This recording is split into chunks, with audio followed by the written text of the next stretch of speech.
Hello friends, welcome to my channel spiritual awakening. मैं आपकी friend फिर से हाजिर हूँ आपके लिए मोस्ट इंपॉर्टेंट चैनल मैसेजेस को लेकर के। डियर्स, ये चैनल मैसेजेस बहुत सारे सोल से रेजोनेट नहीं करेंगे, तो जिनसे भी रेजोनेट करें बाकायदा वही सोल्स लीजिए। एनर्जी से स्टार्ट करते हैं। कुछ सोल्स जो कि थोड़ी सी हैरानी भरे माइंडसेट से इस वक्त गुजर रही हैं। ये जो पोर्टल का वाइब्रेशन रहा और इसके बाद जो फुल मून के असरात रहे, इस टाइम पर इनकी वाइब्रेशन में एक शिफ्ट आ रहा है। और ये जो शिफ्ट है ना, ये इनको थोड़ा सा हॉच पॉच नजर आ रहा है। इनको लग रहा है कि ये शिफ्टिंग मेरे साथ से कुछ तो गलत हो रही है, कुछ तो अपसेट माइंडसेट में है, और लगातार ये कंफ्यूजन इनके माइंड में चलता जा रहा है। किन्हीं भी चीजों को लेकर के ये ज्यादा कंफ्यूज्ड हो सकती हैं।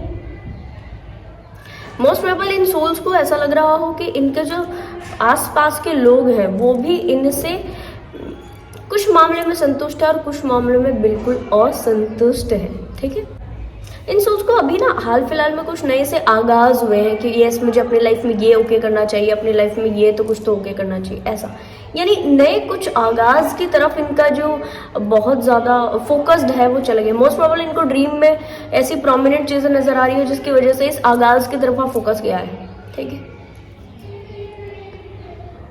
और ऐसा जरूर हो सकता है कि इन सोल्स को एंजल नंबर भी बड़े से डिफरेंट नजर आ रहे हो। 1-1 के प्रोजेक्शंस, 5-5 के प्रोजेक्शन, 3-3 के कोई तो प्रोजेक्शंस, या फिर कहना चाहिए 9 नंबर के प्रोजेक्शन जो कि पॉजिटिव होते हैं, मटेरियल गेन और पॉजिटिव रिजल्ट्स को लेकर आने का, 3D में मैनिफेस्ट कराने का मैसेज होता है इन नंबर्स से। ठीक है, अल्टीमेट।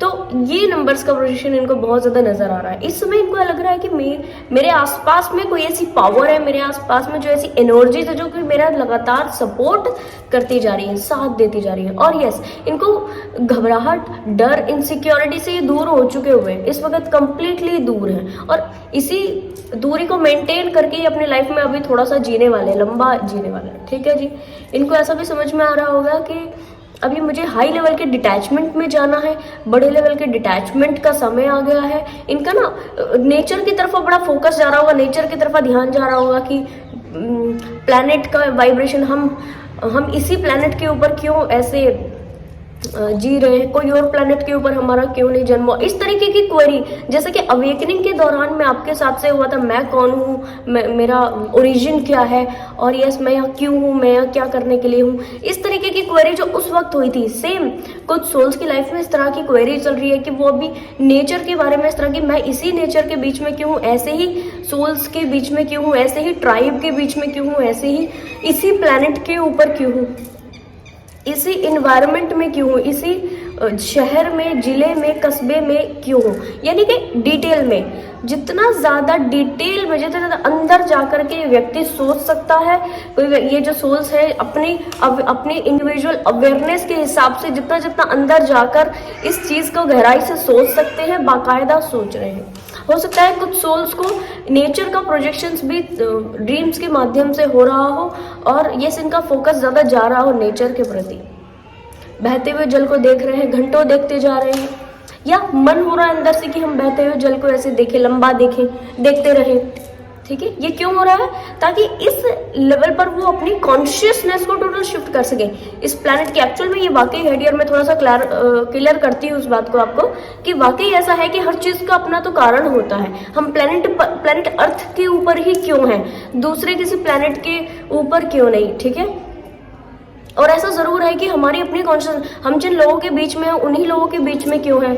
ठीक है, या कहना चाहिए कि हम जिस ट्राइब से जुड़े हैं, या हमारा जो पर्सनैलिटी, हमारा जो बॉडी है, ठीक है, हमारा जैसे मेरा फीमेल बॉडी है, ठीक है, तो आपका मेल बॉडी हो सकता है, फीमेल बॉडी हो सकता है, यही बॉडी क्यों, इसके अलावा कोई और बॉडी क्यों नहीं। तो इसके पीछे जो कि रीजंस है ना, इस टाइम पर कुछ सोल्स टोटल क्लैरिफिकेशंस के मोड में है, और डिवाइन से क्योंकि हर चीज का एक बड़े लेवल पर क्लैरिफिकेशन चाहते हैं, जिसकी वजह से इनको ऐसा लग रहा होगा ठीक है, मुझे अब हर एक लेवल पर डिटैच करना है। अगर ये बॉडी, क्योंकि सोल के रूप में इन सोल्स ने अपने आप को सोल के रूप में जान लिया है, सोल के रूप में पहचान लिया, अपनी कॉन्शियसनेस को बढ़ाते हुए लगातार अपनी अवेयरनेस को, अवेकनिंग को कंप्लीट करते करते, अपनी अवेकनिंग के डिफरेंट स्टेजेस को फुलफिल करते हुए, पार करते हुए इन्होंने समझ लिया है कि यस, अभी बड़े लेवल का डिटैचमेंट आ गया है। जहां पर सोल है तो इस बॉडी से भी डिटैचमेंट, ठीक है, इन जगह से भी डिटैचमेंट, इस प्लैनेट से भी डिटैचमेंट, ठीक है, इस कॉन्शियसनेस से भी डिटैचमेंट। तो हर एक लेवल का जो डिटैचमेंट है डियर, ये है तो पॉजिटिव, पर मैं इतना जरूर कहूंगी कि कुछ सोल जो कि इसमें ज्यादा इंडल्ज हो गए हैं इस टाइम पर, किसी चीज में भी, कोई भी हो, चाहे 3D का हम कुछ सीख रहे हैं, 5D का कुछ नई चीज के ऊपर माइंडसेट ठीक है चल रहा हो, चीजें चल रही हो, बिना कंप्लीट इंडल्ज हुए हम टोटल नॉलेज नहीं ले सकते हैं डियर, ये 3D का रूल है, ठीक है। बट अगर हम इसमें अपनी 3D की रिस्पॉन्सिबिलिटीज जो है उसको डिस्टर्ब कर रहे हैं, तो यहाँ पर थोड़ा सा ध्यान दीजिए। गाइडेंस के लिए आप लोगों के लिए मैसेज है, बिल्कुल अपनी 3D की रिस्पॉन्सिबिलिटीज को डन करके जो आपके अभी के जो टास्क है, जैसे कि डियर आपसे अवेकनिंग में वो, बड़ा ध्यान से समझिएगा इस बात को। आपसे अवेकनिंग में क्या हुआ, अवेकनिंग के दौरान में बहुत सारी सोल्स ने आपको अजीबोगरीब शब्दों से नवाजा होगा, बहुत बुरे बुरे चीजें बोली होंगी, बट कहना चाहिए कि वो चीजों में अगर आपने रिएक्शंस किए, नेगेटिव कुछ तो बोला, तो आपको कर्मा लगे होंगे। क्योंकि उस वक्त का जो वो हर्ट बना है, उस वक्त का वो जो पेन बना है, वो आपके पैशन में कन्वर्ट होकर, आपके इंटरनल पैशन में कन्वर्ट होकर आपके सोल मिशन में लगना चाहिए था। और कई सोल्स से ये मिस्टेक हुई है कि उन्होंने क्या किया है, वहां पर एकदम रिएक्ट कर दिया है, और जिस तरह से उनकी तरफ वर्ड आ रहे हैं, वर्ड्स का क्या कहना चाहिए उसको, पूरा इकट्ठा हो के आ रहे हैं, ठीक है। तो उन्होंने क्या किया है कि उसको बिल्कुल रिएक्ट किया है और वहां पर कर्मा क्रिएट किए थे, याद है आपको, याद आया? सेम आपको क्या करना है, अभी भी सेम इसी चीज को वापस रिपीट नहीं करना है।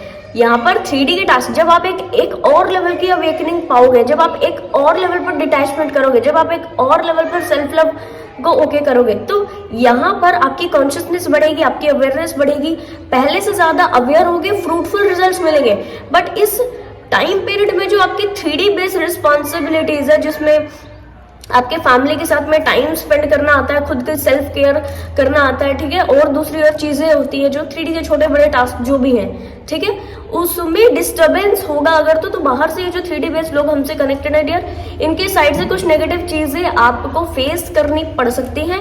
तो मैं आपको ये क्लियर कर दूं कि जितना सारा आपने अवेकनिंग करके अपने ऑरा में पॉजिटिव एनर्जीज को लाया है, पॉजिटिव सिचुएशंस को लेकर आया है, उतना जो मेहनत आपने किया है सब चीजों से अलग होने को, ये प्लेनेट अर्थ के ऊपर वापस आपका रेनकार्नेशन हो, इसके लिए आप ये कर्मा इस वक्त क्रिएट कर लेंगे। बड़ा ध्यान से इस बात को समझिएगा डियर्स की इस टाइम पर क्रिएट किए गए कर्मास, ठीक है, आपको दोबारा से बाध्य कर देंगे कि फिर से एक बारी आओ और ये वाले जो कर्मा है इनको क्लेंज करो। तो जिन सोल्स की इस लेवल की अवेकनिंग हो रही है, डायरेक्ट गाइडेंस है इन सोल्स को, किसी भी तरीके का रिएक्शन न करें। रिएक्ट करने से पहले थोड़ा सा अपने मन को, अपने आप को थोड़ा सा शांत करने, अगर हो सके तो इसके लिए होपोनोपोनो कीजिए। अगर वाकई एक दो बारी आपसे हो गया है, जिन सोल्स के साथ ये सिचुएशन घटित हो चुकी है, उनसे एक दो बारी ऐसे रिएक्शंस हो गया है, बाकायदा अपने आप को आप ओके कीजिए और अपने आप को इसके लिए माफी में रख करके बिल्कुल एक्सेप्टेंस में आके आप इसके लिए होपोनोपोनो कीजिए, आपकी चीजें आसान होंगी, ठीक है। बट आगे से और कोई जो कर्मा है वो आपको नहीं क्रिएट करना डियर्स। इससे होगा क्या कि लगातार आपके जो वाइब्रेशन बढ़ती जा रही है, अवेकनिंग होती जा रही है, उस अवेकनिंग में जब आप फ्रूटफुल रिजल्ट्स पाते हो, गुड रिजल्ट पाते हो, तो उस गुड रिजल्ट में कहीं जाके अड़चन आ जाती है। रीजन डिवाइन आपको बोलते हैं कि ये ब्लॉकेजेस जो वहां पर छोड़े हैं वो पहले हील करो, वो पहले कंप्लीट करो, ठीक है जी। तो ये चीजें जो है आपके लिए आसान होंगी। जिन सोल्स की इस तरह की अवेकनिंग चल रही है मुझे कमेंट सेक्शन बॉक्स में बताना डियर, मैं बड़ी एक्साइटेड हूँ इस चीज को जानने के लिए। और ये वीडियो पसंद आए तो लाइक कमेंट शेयर सब्सक्राइब जरूर से कीजिएगा।